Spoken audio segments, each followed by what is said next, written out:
Halo semuanya, kembali lagi dengan saya Kevin Kristiani Baru.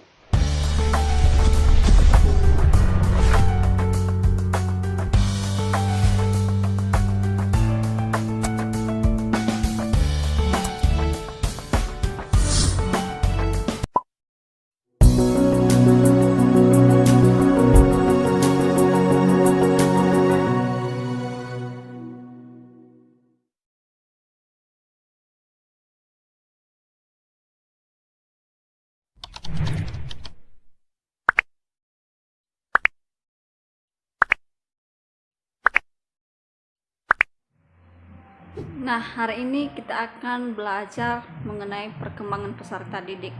Nah, dalam perkembangan peserta didik ini, kita akan membahas tentang perkembangan individu dan karakteristik perkembangan pendidikan anak usia dini. Nah, kita langsung masuk saja pada pembahasan yang pertama, yaitu perkembangan individu. Nah, apa yang dimaksud dengan perkembangan individu? Nah, perkembangan individu ini merupakan suatu perubahan yang terjadi secara sistematis, progresif, dan berkesinambungan dalam diri setiap individu tertentu. Nah, tentu saja perkembangan ini merupakan suatu perubahan yang terus berlangsung dalam diri setiap individu tersebut maupun kita sendiri. Nah, perubahan itu terus berlangsung mulai dari individu itu lahir hingga akhir hayatnya. Tidak ada istilah berhenti. Beda halnya dengan pertumbuhan.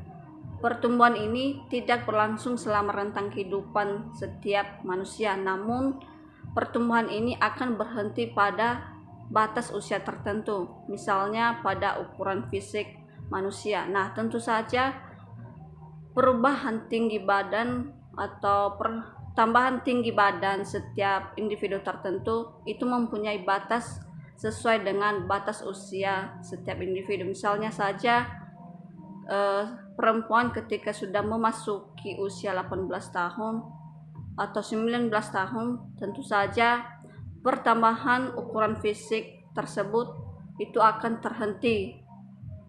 Dan jika misalkan itu terjadi adanya lagi pertambahan, maka itu jarang sekali terjadi dalam setiap individu. Nah, itu contoh dari pertumbuhan. Nah, tadi saya sudah jelaskan bahwa perkembangan individu itu suatu perubahan yang terjadi secara sistematis, progresif, dan berkesinambungan. Nah, apa itu perubahan secara sistematis? Apa itu perubahan secara progresif, dan apa itu perubahan secara berkesinambungan? Nah, saya akan jelaskan satu persatu. Perubahan secara sistematis itu merupakan suatu perubahan pada perkembangan dalam diri setiap individu itu yang saling mempengaruhi. Contohnya saja, kemampuan seorang anak itu seiring dengan kesiapan otot-otot kaki. Nah, tentu saja seorang anak itu bisa berdiri karena sudah terbentuknya atau sudah mengalami perkembangan terhadap otot-otot kaki anak tersebut. Itu contoh dari perubahan secara sistematis. Selanjutnya, perubahan progresif.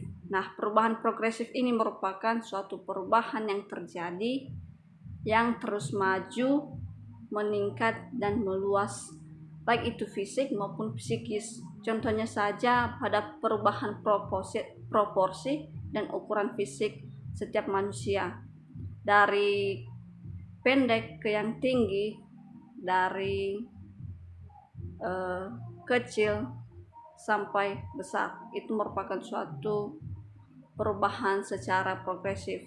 Dan yang terakhir itu perubahan secara berkesinambungan. Nah, perubahan secara berkesinambungan itu adalah suatu perubahan yang terjadi secara beraturan dan berlanjutan, beraturan dan berurutan. Contohnya saja, seorang anak yang sudah mampu berdiri itu tentu saja sudah mengalami perkembangan sebelumnya, sudah mampu mengalami perkembangan sebelumnya, misalnya dari merangkak, selanjutnya duduk, baru bisa berdiri.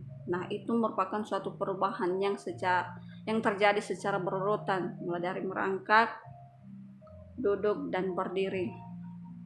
Nah, pertumbuhan dan perkembangan ini merupakan dua istilah yang tidak boleh dipisahkan atau terjadi secara bersamaan.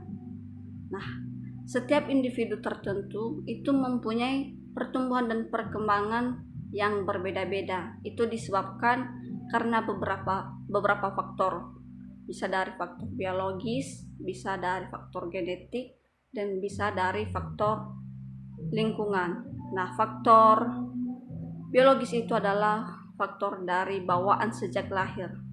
Misalnya, anak ini sudah memiliki kelainan sejak lahir, mulai dari dalam perut hingga anak itu lahir, sudah memiliki kelainan atau penyakit. Nah, tentu saja dengan penyakit yang dialami tersebut, itu pasti akan ada hambatan terhadap perkembangannya. Begitu juga dengan faktor genetik. Nah, faktor genetik ini merupakan suatu pembawaan dari orang tua diturunkan ke anak.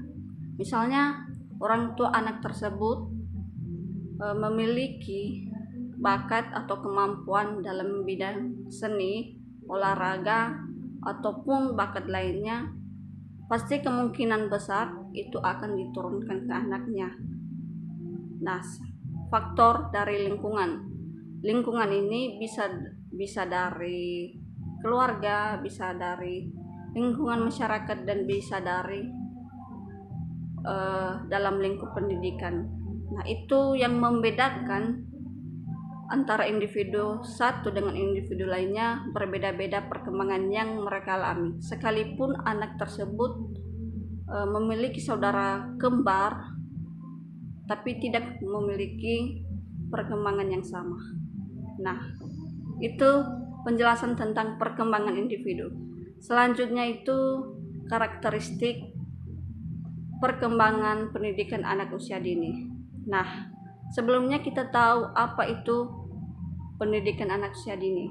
Nah, pendidikan anak usia dini ini merupakan suatu pembinaan yang ditunjukkan kepada anak sejak lahir hingga memasuki usia 6 tahun. Nah, mengapa pada anak usia dini itu adanya atau diterapkan pendidikan bagi mereka? Nah, tentu saja kita tahu bahwa anak-anak merupakan suatu sumber aset negara ke depannya. Artinya mereka yang akan menjadi generasi berikutnya, generasi selanjutnya setelah orang-orang dewasa. Nah, tentu saja itu sebagai orang dewasa, baik keluarga, masyarakat, sekolah, itu harus mampu mempersiapkan setiap generasi tersebut agar menjadi generasi yang berkualitas, generasi yang bisa digunakan di tengah-tengah masyarakat. Nah, salah satunya itu adalah diterapkan pendidikan bagi mereka, karena anak usia dini ini merupakan anak keemasan, sering dikatakan masa keemasan, di mana itu hanya terjadi sekali dan tidak akan terulang kembali.